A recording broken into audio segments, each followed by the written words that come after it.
Now, as the year draws to a close, many are looking back at the ups and downs of the past 12 months, and for the royal family, it's certainly been one of their toughest years ever.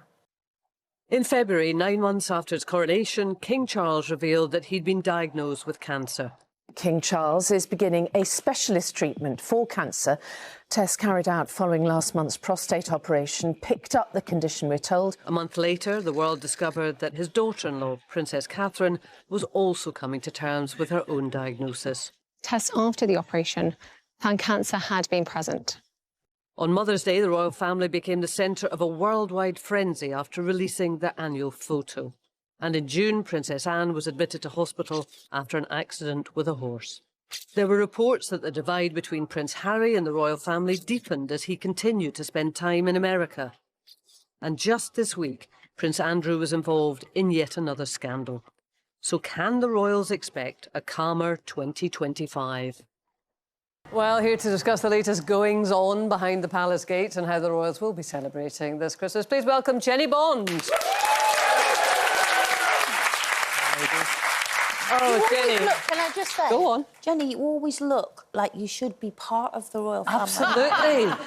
Always so elegant and lovely. You should see me in my wellies and shoveling horse manure, shall I call it? I do that every day. No, the next time I look up on that balcony, I'm going to expect you just to be up in that little corner there. But look, she's also rocking the power suit. I know. Yeah. I didn't even tell you, I did we? didn't know I was going to wear a memo. very little number, and then I would have felt very, very silly. So Well, no, I'm glad you I'm look- on message. You look great. No, just going to say, I mean, it was a long time ago now that the Queen, the late Queen, coined the phrase, you know, annus horribilis. But my goodness, this year certainly qualifies, doesn't it? You know, I've been doing this job for 36 years, and every year is dramatic. But this has been dramatic in such a sad way and such an unexpected way. So I think that this Christmas is going to be particularly poignant, particularly special, as it would in any family that's undergone what they've undergone this year. So they've got a big party going on at Sandringham House. About 40, 45 of them gathering, and that's large. Is this for Christmas Day, or do they not have a pre-Christmas party? They do, then that's tomorrow. That's for the wider family. There's going to be about 70 people there at Buckingham Palace. And that's for all those who don't quite make the cut to be invited as house And is guests. that a sit-down dinner? It's a lunch, yes. Yeah. And so they'll all be there. I was checking my phone there. There's speculation online that Prince Andrew won't be there tomorrow. Do you know anything more? Well, Andrew, how do we solve a problem like Prince Andrew? We burst into song, didn't we, really? Thank you, Fräulein Jennie. The word is that he probably won't show. I mean, he could make a quiet entrance and exit at the When you palace. say won't show, through his choice or not be invited?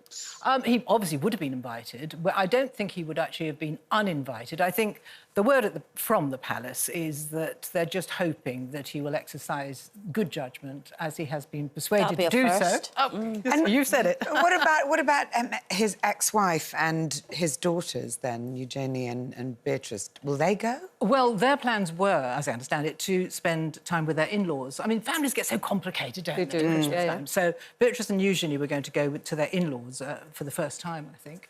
Whether that's changed now, I don't know. I mean, the prospect is that Andrew and Fergie will spend Christmas together and alone at Royal Lodge, or maybe with some friends. I mean, they have a lovely big mansion to enjoy. 30 bedrooms, that's room for quite a lot of friends. Well, 30 rooms. Or 30 rooms, I thought it was 30 bedrooms. But also, I mean, the hot money is on the fact that maybe they'll go to Beatrice, because Beatrice is expecting a new baby. She doesn't live very far away, and Andrew and Fergie are very good friends with Beatrice's in-laws. That's So they'll have their own family. Sorry. Well, we all do, don't we, in the end? Families go in different once they directions. get bigger. I was going to ask a question about the in-laws, just out of curiosity. You know, when you marry into a family, you bring some of your traditions along and you share them, and when you have children, you have to start saying, well, we do this and we do... Do you think Kate got any say in changing any of those traditions within the family, given she must bring some that the royal household... And the royal family traditions are slightly odd, aren't they? I mean, who opens their presents on Christmas Eve? I hate that. Well, that's continental, isn't it? on there. You know, but they are continental, let's not forget. Not really meant to be Santa's now, anyway. not. German. Really? No? I think that maybe William, in time to come, will change things a bit. I think one of the most interesting statements that has been made by any member of the royal family all year, actually, is William saying he wants to do royal with a small r. And I think that tells us a lot about how he wants to go ahead, maybe in tiny ways, like having a normal Christmas, but also in the way he conducts himself publicly. And I hope that all this bowing and curtsying will come to an end. And we don't even have to... Do you think there'd be a small pound sign as well, along with the small R, so you pay less if you get less, don't you? That's cheeky. Yeah. I know it's not the spirit of Christmas. You're like the naughty school girl today, Can I aren't ask a you? quick question? Oh, yeah, of course. I want to know if on Christmas Eve they'll all be in matching pyjamas. Wouldn't that be nice? They have to be. If they want to be one of us, they've got to be in matching pyjamas. Yeah. Really rubbish ones. Well, I can see Camilla would certainly join in that. Yeah, she's she'd going to love have that. some of her family there this year, which would be lovely. Can't quite see Charles. Oh, I'd love to see Charles. Do they let You could their wear hair the down, Grinch. though? Do they seriously let their Well, hair they down? haven't got much, some of them. Oh, yeah, I think they have a lot of fun. I mean, the presents they have to be cheap, cheerful, not expensive, not lavish. Things like, I don't know, a whoopee cushion, or I think the late... Really? Well, I'm not sure about the Do they whoopee like cushion. a fart joke, then? Well, yeah, probably. But... What? Yeah, they do, actually. I could tell you one that Charles and I shared. Go on. It's a long story. The late Queen really liked something she was given. One of those plastic singing lobsters, you know. Oh, yeah. Really? Yeah. Yeah, because Kate, remember, they don't go shopping around the same shops we see these gadgets all the time. Where do they go shopping? Where do they go shopping? They don't, their people do. Do they? People shop. Well, they used to. I mean, Have you not got people? They used to. Shops like Harrods used to close, especially so that the Queen could go round on her own. I don't think the younger royals do that. They're probably just all on And do you- online. exactly like the rest of us. Do you think they're watching the same telly, or do you think they're watching the Christmas They're speech? making They're watching Josh Do they watch dressed as a themselves penguin. having the speech? Well, certainly the family used to gather to watch the late Queen's speech, and I think they probably will for the Kings as well. I mean, there are parts which are quite formal. The dinner, the black tie dinner on Christmas Eve after you've ripped your presents open. I mean, Harry described how that happens, you know, white tablecloths on trestle tables piled with presents and a name on each, and then at a given sign, they all start tearing their presents apart. And then they, with their dinner suits and everything on, go and have a formal dinner the night before. You mentioned the H word there. How do you think this year's going to pan out for Harry and Meghan and their relationships with the rest of the family? Oh, I don't see a lot of progress on that, but there's quite a big year for Harry because it's in the Invictus Games again. And they issued a Christmas card, you might have seen it the last couple of days, and it's a lovely, lovely family portrait. They look really happy. My parents-in-law just got a card from their king and queen because it's their 60th wedding anniversary today, actually. Oh, happy anniversary! 60th, Jan and Terry.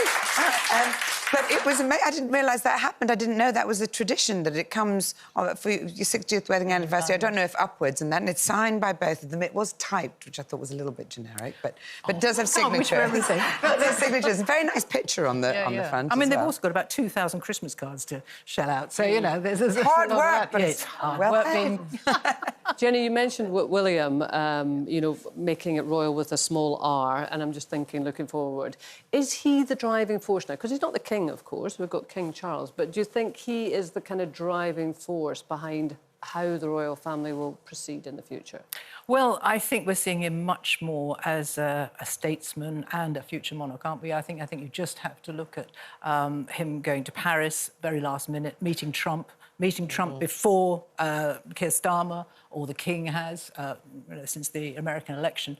I think we are seeing him. I am certainly sort of just viewing him as future monarch now. And, you know, he never really wanted the job. I remember Diana telling me, you know, he found the burden, the prospect of kingship to be a real burden on his shoulders when he was an adolescent. But he's grown into that role and he's accepted it now.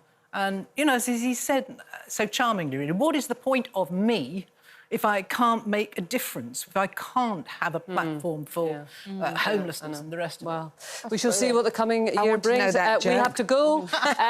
Merry Christmas, Jenny. Thank you very much for coming in. We really appreciate it.